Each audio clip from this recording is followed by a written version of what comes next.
आज हम आपको कुछ घरेलू बातें, गृहस्थों में उपयोगी बातें आपको बताना चाहते हैं। कुछ चीज़ें ऐसी होती हैं जो हमें गृहस्थों में करनी चाहिए और कुछ चीज़ें ऐसी होती हैं जो कभी नहीं करनी चाहिए। उन्हीं में से कुछ 9 चीज़ें हैं जो मैं आज आपको बताना चाहता हूँ। उनमें से पहली बातें हैं, आप लोग देखते होंगे कि हम लोग कहीं भी थूक देते हैं। ऐसे कभी नहीं करना चाहिए। इससे हमारा मान सम्मान जो है हमेशा नहीं रहता है, और अगर गलती से मिल भी जाए तो वो मान सम्मान बहुत कम समय के लिए रहता है। आपने देखा होगा कई लोग कहीं भी थूक देते हैं। ये कभी नहीं करना चाहिए। कभी भी ऐसा मत करो कि आप कहीं भी गए वहीं थूक दिया, जहाँ जगह नहीं है वहाँ भी थूक दिया। आप ऐसे लोग कभी भी मान सम्मान को प्राप्त नहीं कर सकते। पहली बात तो यह है कि बेवजह थूकना ही नहीं चाहिए। इससे दरिद्र नारायण प्रवेश करते हैं हमारे घर में। तो बेवजह कभी थूको मत। अगर जैसे कई लोग पान सुपारी इत्यादि खाते हैं तो उचित स्थान पर ही जाकर थूकें, ऐसा मेरा आप सबसे मानना है। दूसरी बात एक और है कि काफी लोगों की आदत होती है कि अपनी थाली में झूठन छोड़ने की। कभी भी गलती से अपनी थाली में झूठन नहीं छोड़नी चाहिए। इसकी कई प्रमुख वजह हैं, पर एक प्रमुख वजह आप ये मान लीजिए कि आपको ये जानकर हर्ष होगा कि हमारे यहाँ पर भगवान को अन्न माना गया है। जिस अन्न के लिए हम और आप सभी दिन रात मेहनत खाते, पेट भरने की खातिर हम लोग मेहनत करते हैं, देश विदेश भागते हैं, उसी अन्न को, उसी भोजन को हम लोग थाली में झूठन छोड़कर व्यर्थ कर देते हैं। तो ऐसा कभी नहीं करना चाहिए। अपनी थाली में कभी झूठन नहीं छोड़नी चाहिए और उतना ही थाली में लेना चाहिए जितना हम लोग भोजन ग्रहण कर सकें। तीसरी बात, हमारे घर में कोई अतिथि आए, कुछ भी ना कर सको तो उसे शुद्ध जल जरूर पिला दो। चाहे वो आपका नौकर ही क्यों ना हो, चाहे वो आने वाला अतिथि क्यों ना हो, चाहे वो कोई क्यों ना हो। कोई भी अगर व्यक्ति आपके यहाँ आता है तो सबसे पहला काम आपको करना चाहिए होगा। इससे ये होगा कि जैसे आप देखते हैं ना, अचानक किसी पे विपत्ति आ जाती है, अचानक किसी पे मुसीबत आ जाती है, उन मुसीबतों से आपके यहाँ घर को छुटकारा मिल जाएगा। तो अतिथि देवो भव का भी आप एक सम्मान कर पाएंगे, स्वागत कर पाएंगे। दूसरा, जो आपकी बाधाएं हैं जो अचानक से आ जाती हैं वो भी समाप्त हो जाएंगी। तो ये चीज़ें आप अपने घर में अवश्य इस्तेमाल करें। चौथी बात है कि काफ़ी लोगों को मैंने देखा है कि वो अपने झूठे बर्तनों को इधर उधर ही रखते हैं, या जहाँ भोजन करते हैं झूठी पत्तल वहीं छोड़ देते हैं, झूठी थाली वहीं पर छोड़ देते हैं। ऐसा करने से आप चंद्र की और शनि का अपमान कर रहे होते हैं। गलती से भी कभी भी झूठी थाली, इससे चंद्र और शनि का अपमान होता है।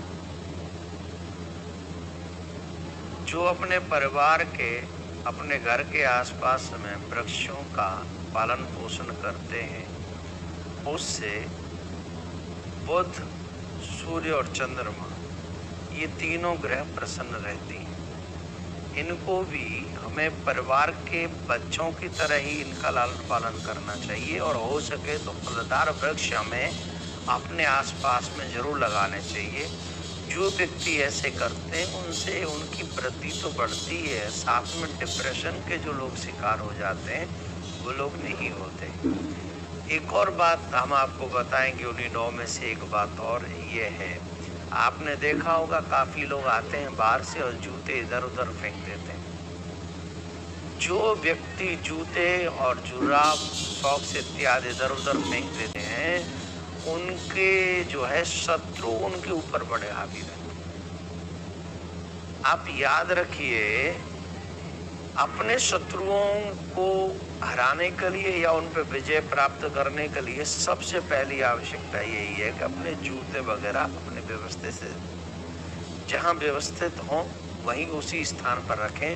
घर में बार बार जूते चप्पलों का आना भी अशुभ माना गया है, इसलिए हो सके तो घर के बाहर ही रखें, और अगर घर में भी ले जाने हो तो उन्हें इधर उधर अस्त व्यस्त न फेंकें। एक जगह पर व्यवस्थित करके वहाँ पर अपने जूते चप्पल रख दें, ये आवश्यक है।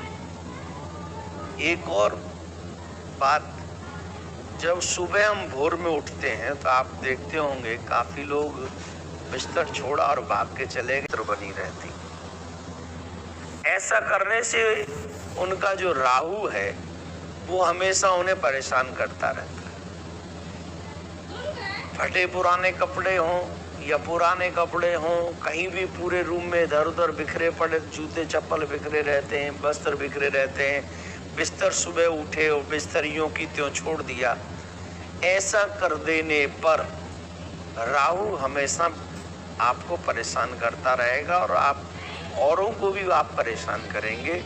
इसलिए सबसे पहला काम जो आप करें कि जैसे ही आप बिस्तर छोड़ें तो आपके रूम की व्यवस्था सुंदर हो जानी चाहिए। जिस कक्ष में, जिस रूम में आप रहते हैं, उस रूम की व्यवस्था आपको सुंदर अपने आप बना लेनी चाहिए। सबसे पहले उन वस्त्रों की तह मार के रख दें, एक अच्छी जगह पे रख दें जहां पर आप अपने वस्त्र रखते हैं। आपका रूम, आपके बिस्तर त्यागते ही सब व्यवस्थित हो जाना चाहिए। इससे आपको राहु पर, इसको कहते हैं कि क्रोध बहुत आता है। इसकी वजह है आप अपने तन की उतनी साफ सफाई नहीं रखते होंगे। इसका मतलब विशेष तौर पर अपने पैरों की सफाई, जैसे पैरों का नाखून बढ़ना, पैरों पे मैल जम जाना, ये स्थिति जो होती है, इससे क्या होता है कि इससे आपका चिड़चिड़ापन बढ़ जाता है, इससे आपका क्रोध का स्तर बढ़ जाता है।